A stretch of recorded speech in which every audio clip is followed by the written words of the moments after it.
In this video, I'm going to share with you some of the things I learned from my implant removal that I had from a shaman friend of mine last Monday. And I'm not talking about the good kind of implants. I'm talking about a reptilian implant. Now, one thing I don't talk about that much on my channel is the time in 2020 when I received a reptilian implant. It was after my divorce, and I was basically going through one of the roughest times of my life. And I was in the shower, and this was just around the time I had a visitation from the soul of Jesus, because I was going through such a hard time.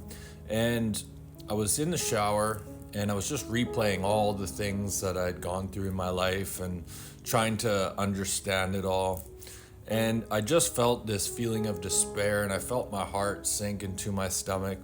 And the next thing I knew, I took 2 involuntary gasps of air in that were so freaky after I just turned off the shower and got the heck out of there. You know, I was in the shower, and all of a sudden, you know when a dog does a reverse sneeze? It was kind of like that. I was just in the shower, and all of a sudden, after feeling this feeling of despair come over my body, I was just like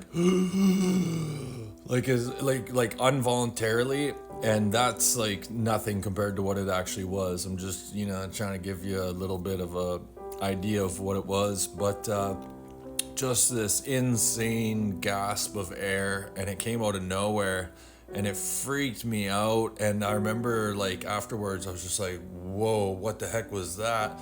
And then the next thing I knew, I was like just sucking in all the air in the washroom, right? And after the second time, I was like, okay, I'm not hanging around here to see if there's going to be a third or a fourth or whatever, right? So I turn off the shower, I get out, and when you get out of the shower, the window's usually fogged up. At least for me it is, because I like to take as hot as showers as I can.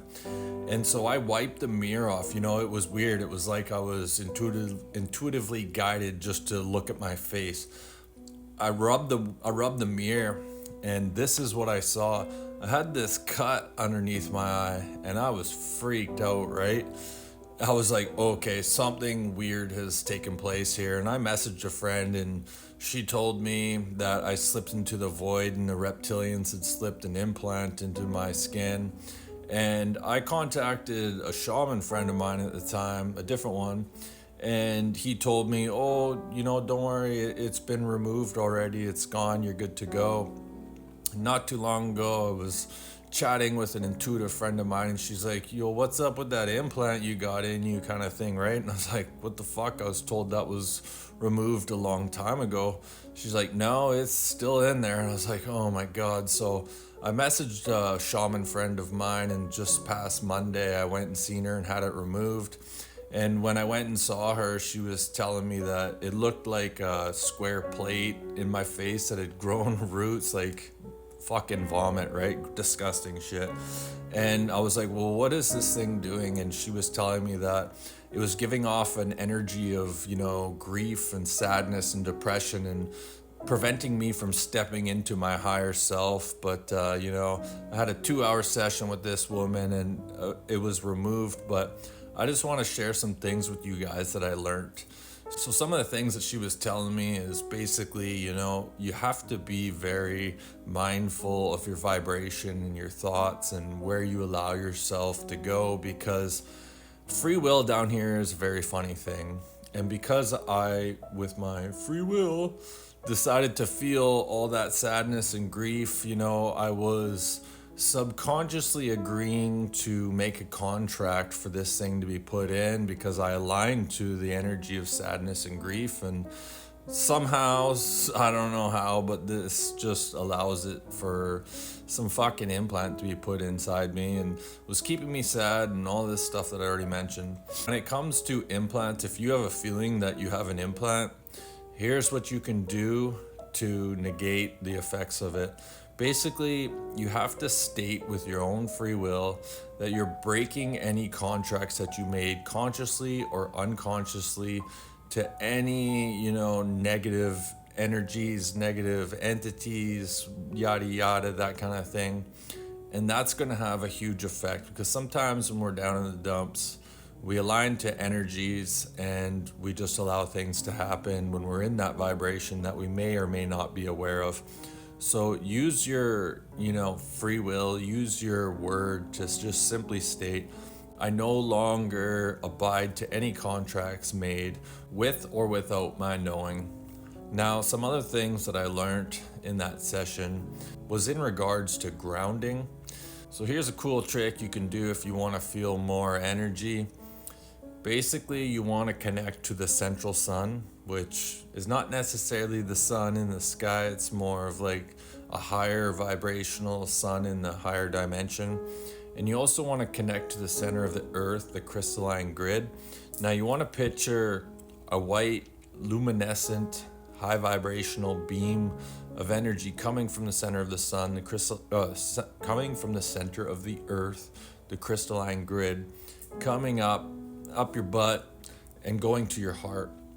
And then you want to connect to the central sun and have the same luminescent bright white light coming through your crown chakra and kind of just resonating at your heart center, right? And when she did this, I actually felt like 10 pounds heavier. I was so grounded. I was like, wow, like I've never been so much in my body. And another thing she told me was that when you go into meditation, you're actually leaving your body. It's very important that when you're doing a meditation to set up an energetic field of protection for your body.